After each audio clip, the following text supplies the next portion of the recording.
എല്ലാവരും പണ്ട് സ്കൂളിലൊക്കെ പഠിക്കുമ്പോൾ നമ്മളൊരു മാങ്ങ കൊത്തിയരിഞ്ഞ് മുളക് പൊടി, ചെറിയ ഉള്ളി, വെളിച്ചെണ്ണ, ഉപ്പൊക്കെ ഇട്ട് കഴിച്ചിട്ടുണ്ടല്ലോ. എല്ലാവരും അത് കഴിച്ചിട്ടുണ്ട്. അപ്പം ഞാൻ അതൊന്ന് കാണിക്കാമെന്ന് വിചാരിച്ചു. മാങ്ങ ഇതുപോലെ കൊത്തിയരിഞ്ഞ് എടുത്തിട്ടുണ്ട്. അതിൽ നമുക്ക് കുറച്ച് ചെറിയ ഉള്ളി കട്ട് ചെയ്തൊക്കെ ഇടാം. സവാളയിലാണ് ഏറ്റവും നല്ല ചെറിയ ഉള്ളി ഇടും. പണ്ടൊക്കെ നമ്മൾ ഈ ചെറിയ ഉള്ളിയാണ് എടുത്തിട്ടുള്ളത്. അപ്പോൾ ചെറിയ ഉള്ളി ചെറുതായിട്ട് അരിഞ്ഞെടുത്തിട്ടുണ്ട്. മുളക് പൊടി, കുറച്ച് വെളിച്ചെണ്ണ തന്നെ വേണം, ഉപ്പ് പൊടി ആവശ്യത്തിന്. ഇനി ഇതെല്ലാം ഇളക്കിയെടുക്കാം.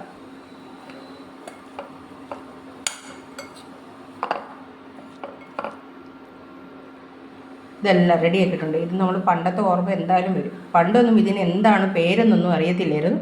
അപ്പം ഞാനിതിന് മാങ്ങ മസാല ആക്കാമെന്ന് വിചാരിച്ചു. അപ്പോൾ എല്ലാവരും ഇതുപോലെയൊക്കെ ട്രൈ ചെയ്ത് നോക്കൂ. എല്ലാവരും ട്രൈ ചെയ്തിട്ട് കമൻ്റ് ഇടുക. എൻ്റെ ചാനൽ സബ്സ്ക്രൈബ് ചെയ്ത് സപ്പോർട്ടൊക്കെ തരിക.